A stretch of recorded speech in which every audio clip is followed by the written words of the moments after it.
We drove up and it was nice. The place seemed clean enough, but there were quite a few things that made us uneasy. My head was full of ideas of what could have been lurking in that drain. She had a lot of hair, whatever she was. After we left, I noticed there was also food in the fridge.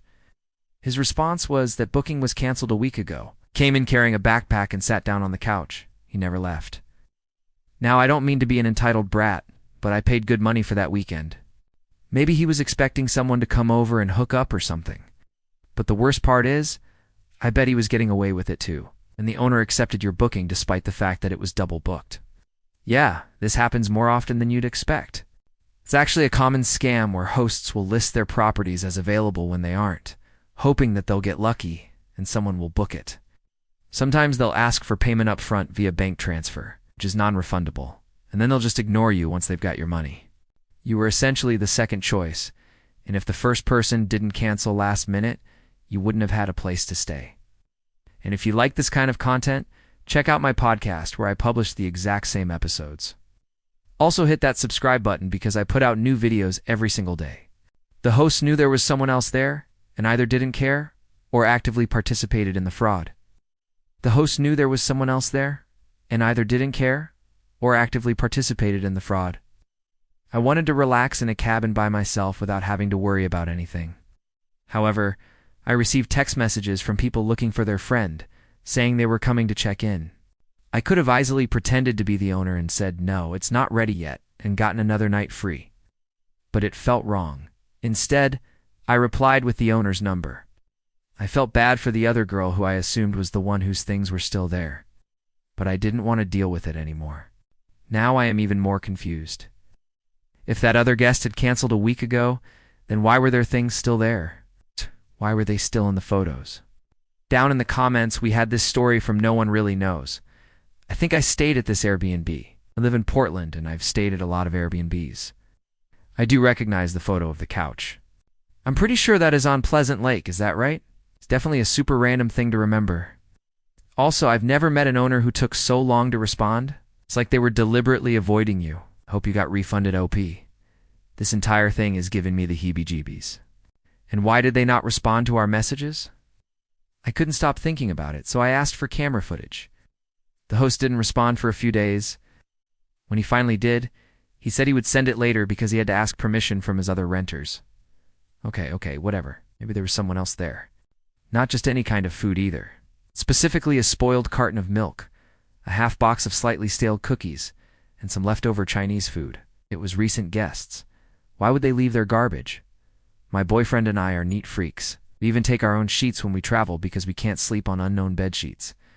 We hate staying at hotels, motels, or Airbnbs because of this. So obviously we didn't want to eat their food. We threw it all away after taking pictures, of course.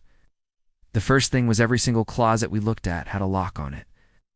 That isn't too odd, but there were no keys anywhere. It made it feel like they weren't trying to hide anything. When you rent a house or apartment, you usually go over everything with the landlord or property manager. This wasn't really a problem though, as we found plenty of places to put our stuff.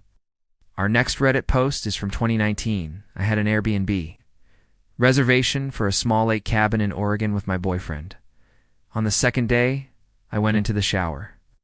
The drain was clogged with long black hairs. My boyfriend and I only had one pair of shoes each, and we both wore those the whole time we were there. On our way back, we saw someone walking towards the cabin. I yelled hello and they didn't respond. They kept their head down and they were wearing a hooded sweatshirt, despite it being 70 degrees and sunny. They opened the door and they were gone. What was weird was it was clearly a man's voice, yet the only booking we had was ours. Our reservation was for 2 women. I should also mention that the host never responded to any of our messages. He just sent a generic message once the booking was confirmed.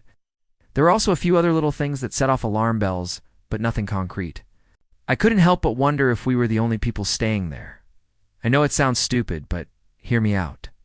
Another thing was there was a pair of muddy boots outside the front door. The following morning, we got up and decided to go for a walk. When we returned home, I messaged him about the other person who was staying there.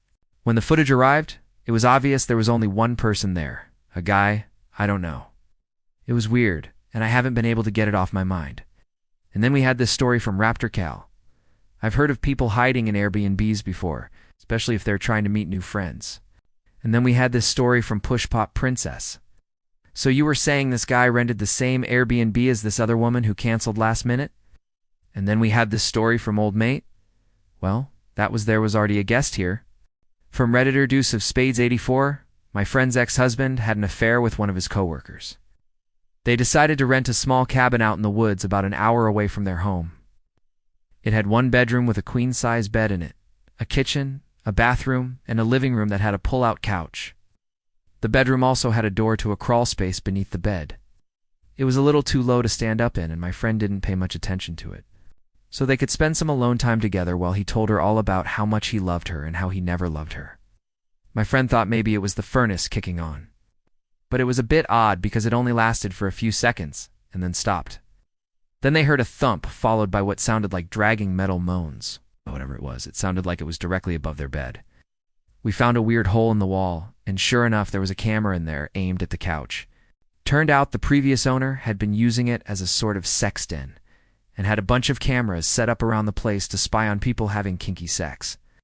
A honeypot is a term used for a fake or fictitious profile used to catch catfishers or people pretending to be something that they not. Online, classic example is when someone sets up a fake dating profile to identify people who are trying to scam others romantically.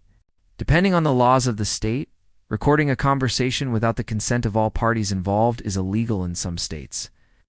If this is the case, it's possible that the couple could be charged with a misdemeanor or felony.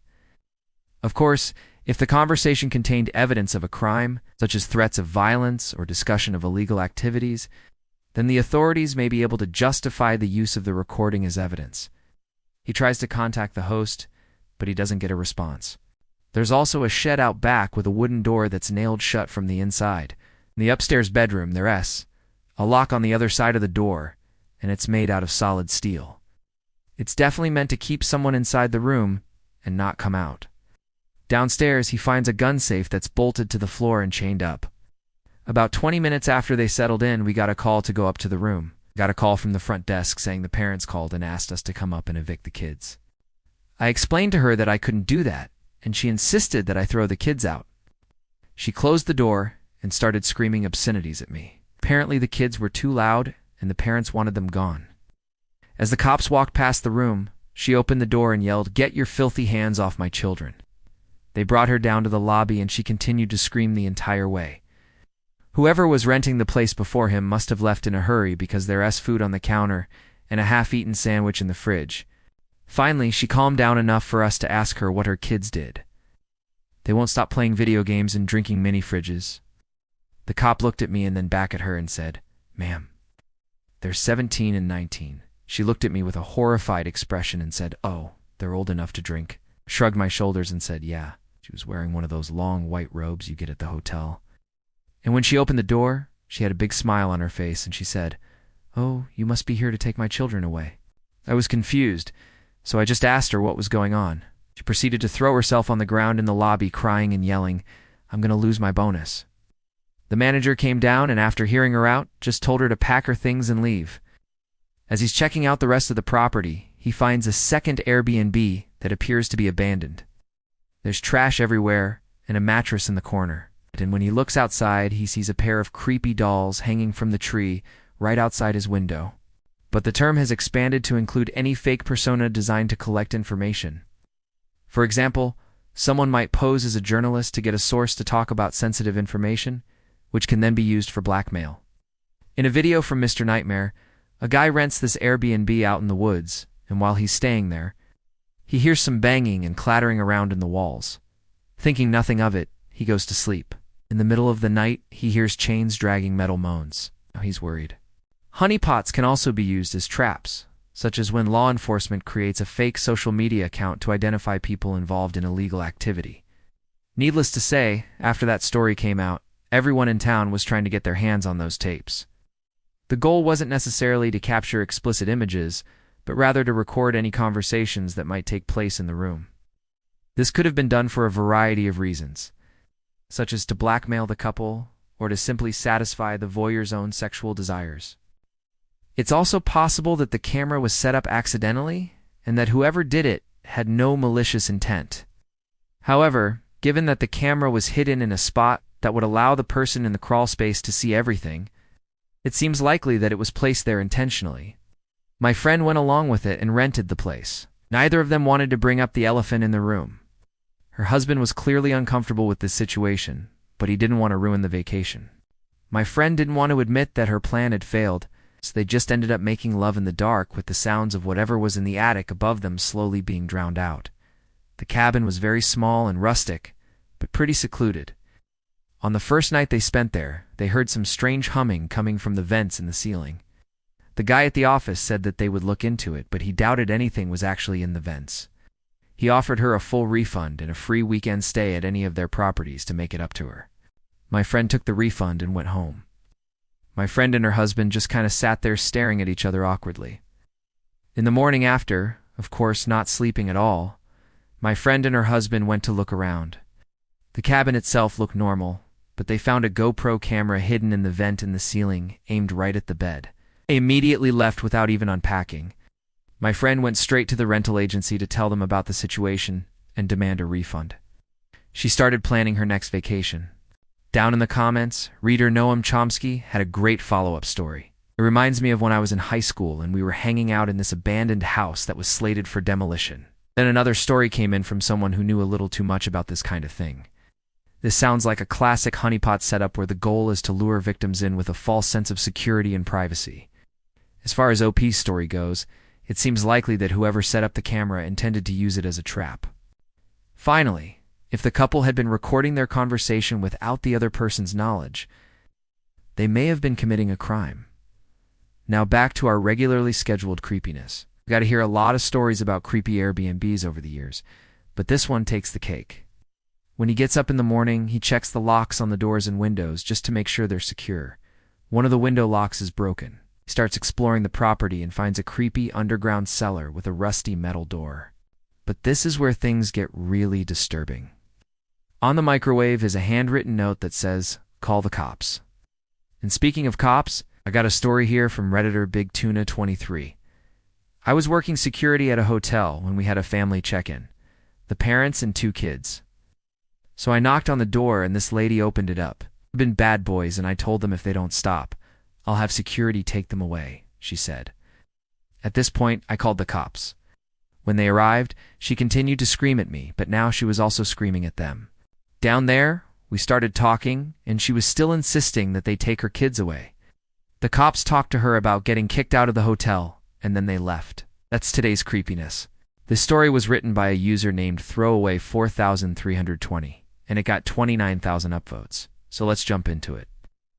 It was my first night staying at an Airbnb in Phoenix, and I was exhausted. Pulled up, gave the host a quick text saying I had arrived and went straight to bed.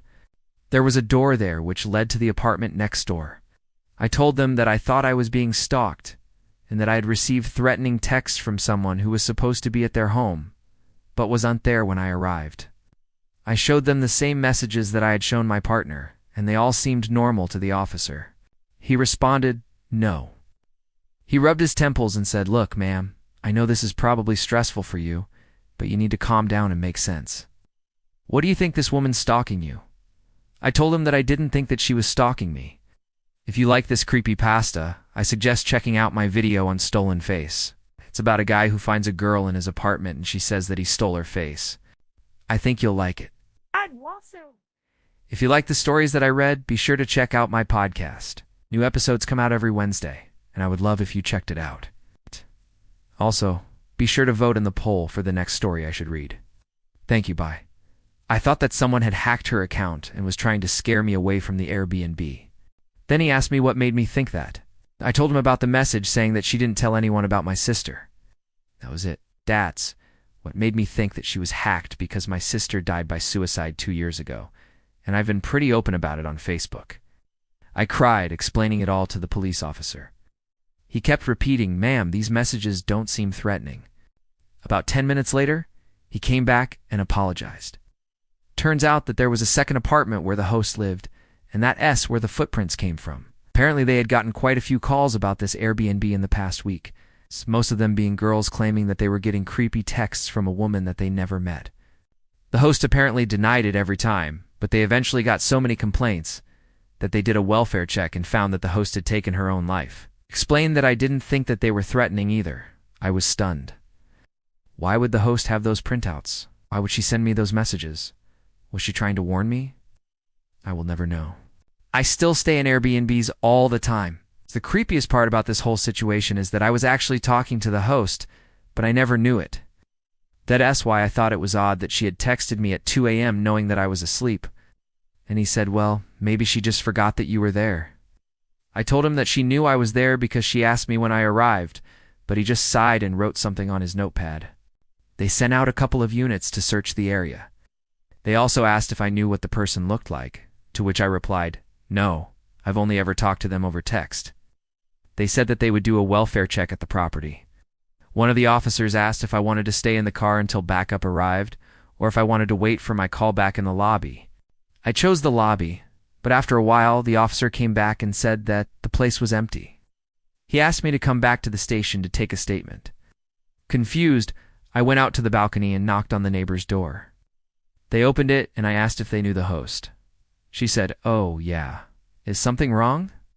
I told her about the text messages, and she looked at me in disbelief and said, she doesn't live here anymore. She moved out about a week ago. This can't be right. I thought I had a reservation for tonight and tomorrow night. I pulled up my app to check, and sure enough, the reservation was there. But the profile that used to have all the info was gone. In fact, the entire account was gone. Next thing I know, my phone is blowing up with texts from the host asking if I needed anything. Tessa, which I thought was weird, because I hadn't even given her a time that I arrived and she already knew that I was there. I ignored them thinking she'd get the hint that I was asleep. But no, I woke up to another text. Coffee's on the counter. Hope you like mocha. And then another text. If you need anything, just let me know. I replied, thanks for the coffee. It looks good, and everything's fine, thanks. She replied, great, have a great day. I was still confused as to how she knew that I was there. I shrugged it off, got dressed, and went to the kitchen to get the coffee. It was really good, like really, really good. Like obviously not store-bought. And this confused me more because the host wasn't there, and the place looked pretty vacant. I mean, the front door was locked from the inside, and there were no other entrances that I could see. So who made the coffee? As I'm drinking my coffee, I look over at the table, and there's my phone with another text from the host saying, hope you're having a great morning. I respond, yeah, thanks. How did you know I was up? I waited for a reply, but none came. Instead, I heard footsteps above me. I looked over to see where the noise was coming from, and I saw a set of stairs going up to what I assumed was a loft or something. I had seen the apartment complex from the street before, but I hadn't noticed the stairs outside. To make things more confusing, I looked back at my phone, and I realized that the host had unsent that last text from this apartment. This was a different device. I tried calling her, but it went straight to voicemail. I decided to go investigate upstairs. I walked up the stairs into a little loft area, immediately panicked, started to hyperventilate, and called 911. I sat down and tried to explain everything. But every time I would try to describe the messages, the officer would say, can you please show me on your phone? I finally snapped and asked him, are you writing a grocery list right now? He took my number and told me that if he learned anything, he'd be in touch. They searched through the entire apartment, but the only thing they found in the bedroom was a stack of printouts from my sister's deleted Facebook account. That was he knew my name and my secrets by throwaway 4,320.